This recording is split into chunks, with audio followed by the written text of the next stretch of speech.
Well, hello friends, Mark Holmes here, and as always I want to thank you all for watching, commenting, subscribing, and being part of the Joe Boo Sports Report. Without you guys, this literally does not work.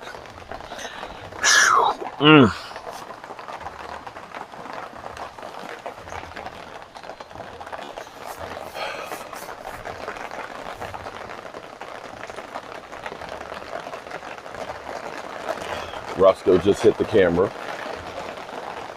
It's pouring down rain, which I guess it's fitting right now.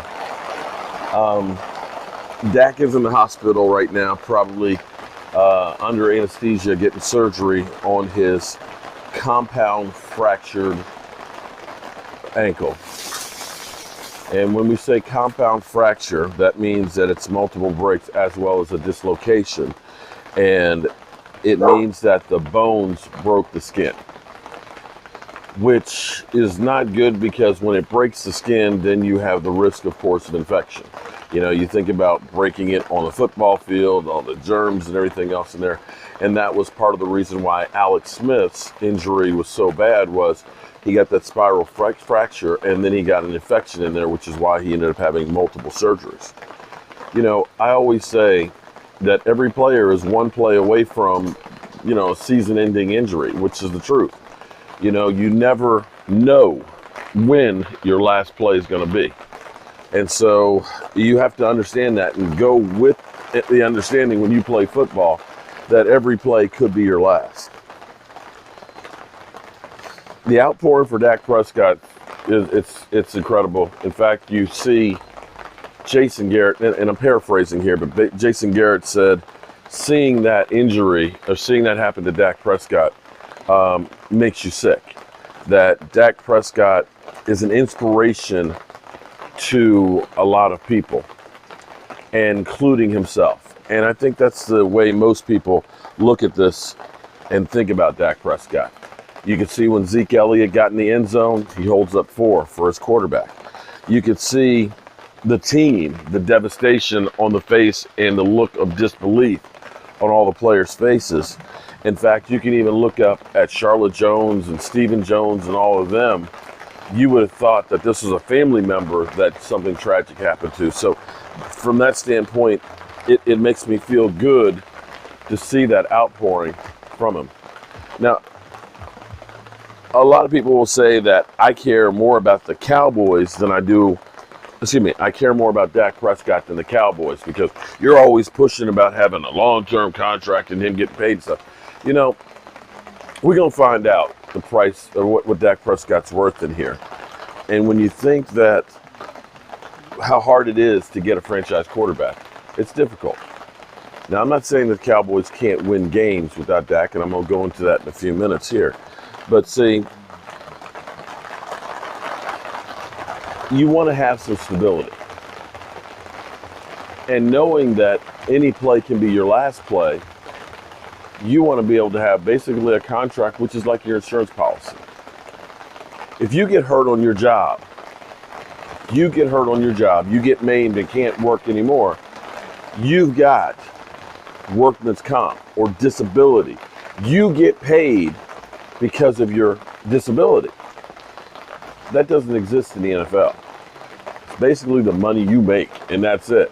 And if it ends up being that Dak Prescott's leg is messed up, or actually, at this point, come February, the Cowboys have to decide on getting him a long-term contract or franchise tagging him again or releasing him. And that's the realities of the situation of why, as a player, you don't want to be franchise tagged. You want to have some stability and some kind of a guarantee that if I go out there doing everything I can to win, I can play with reckless abandon, because it's not all of my future earnings. And even with that franchise tag, you see Dak Prescott catching a touchdown pass. You see Dak Prescott running and trying to put the team on his shoulder. And you have to admire him for everything that he's done. And if you at this point still hate Dak Prescott, you know what? I hope you get Jesus, because there's nothing about Dak Prescott that deserves hate. There's nothing about him that deserves hate. That man has done more with less throughout his career on and off the field and is an inspiration to a lot of people. We'll see what happens from that standpoint. For now, the Dallas Cowboys are in first place in the division, 2-3, which is pathetic. But here's the reality of the situation. We suck.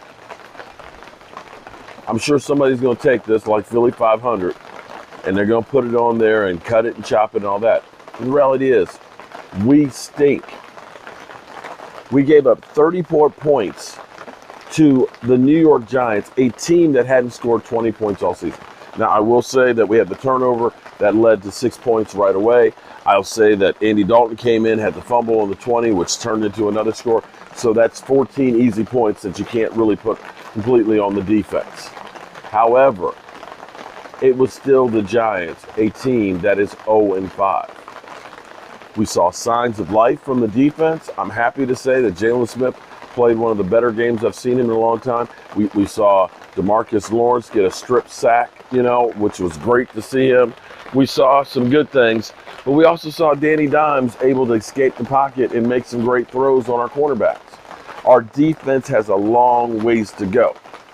So now, it's the water on the tarp that's falling off. It's raining that hard that it fills up, and when it gets full, it's kind of like it just falls. So every few moments, it'll drop out depending on how heavy it's raining.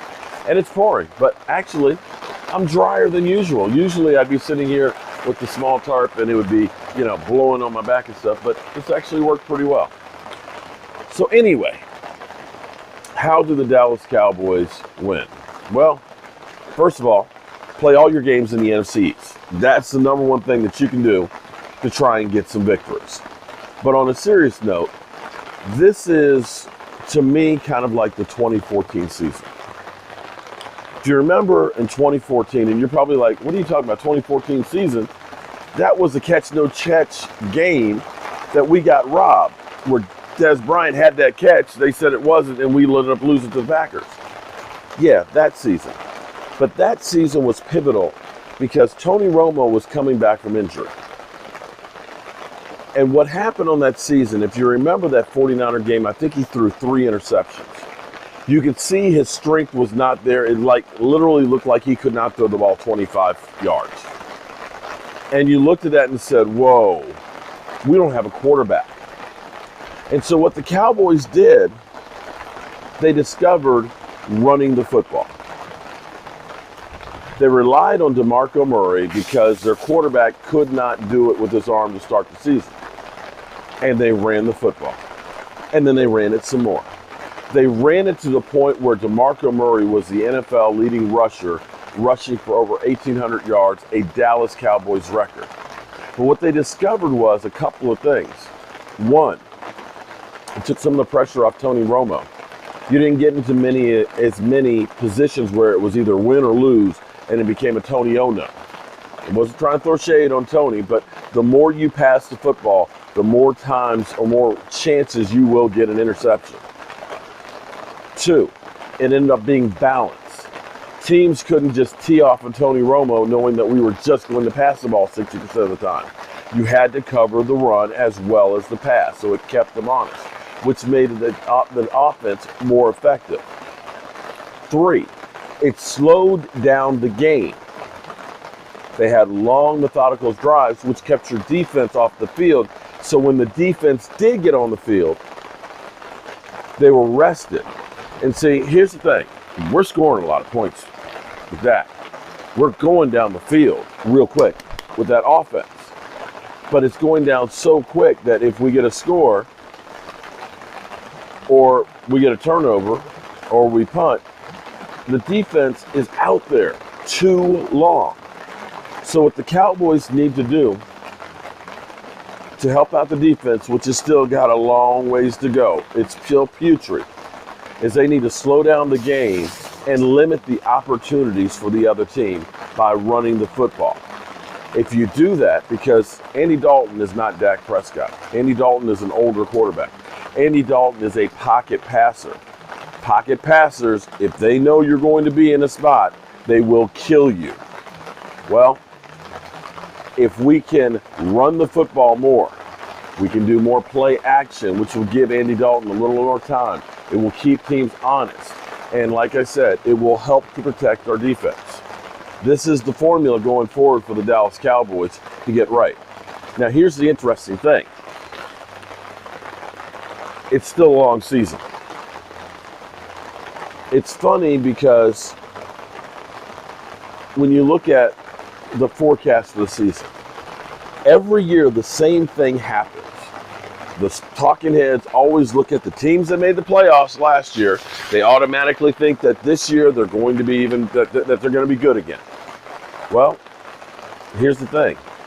Teams that lose in the Super Bowl usually take a couple of steps back the next year. Take a look at the 49ers right now that have lost to the Cardinals and lost to the Miami Dolphins today with Jimmy Garoppolo coming back from injury. Okay, they also lost to the Eagles. Jimmy Garoppolo coming back from injury, looking like crap and being benched. For Jimmy Garoppolo to be benched for the guys that we saw the other week tells you how putrid he played. So all of a sudden, that team that you thought was great. And remember what I said about don't get too excited about what happens in September or too upset, because you really don't know what teams are what until you really get into October. Right now, Minnesota, which started out looking putrid, all of a sudden they got Justin Jefferson, who Philly 500 said was ass, who's a great wide receiver. Right now, they're up 13-0 over Seattle. You've got the NFC champions, 49ers, with the same record as the Dallas Cowboys. You've seen New Orleans take a step back. And now, Seattle, which had been hot as could be, all of a sudden they don't look quite as hot. With COVID, with injuries, with everything that's going on, you don't have a clue who's going to be good, who's going to lose games because of people that are injured. So the season's not over, but the Cowboys have a lot of work to do. Now, make no mistake about it. I am a diehard Dak Prescott fan. I root for him because he's the quarterback of the Dallas Cowboys, of America's team. But more so, I support him because of the person he is on and off the field. The things that he's doing for mental health, for breast cancer, for kids. He is a true warrior that understands his platform. He's not entitled to somebody. He's never been given anything. He has earned everything that he has. And I will always root for the underdog. And I believe in that guy. And don't think that don't count him out. Don't count him out. Because Dak Prescott is truly a warrior. And my thoughts and prayers are with you, Dak, and your family. And congratulations, Dallas Cowboys, for getting the win. This one, Dak, is for you.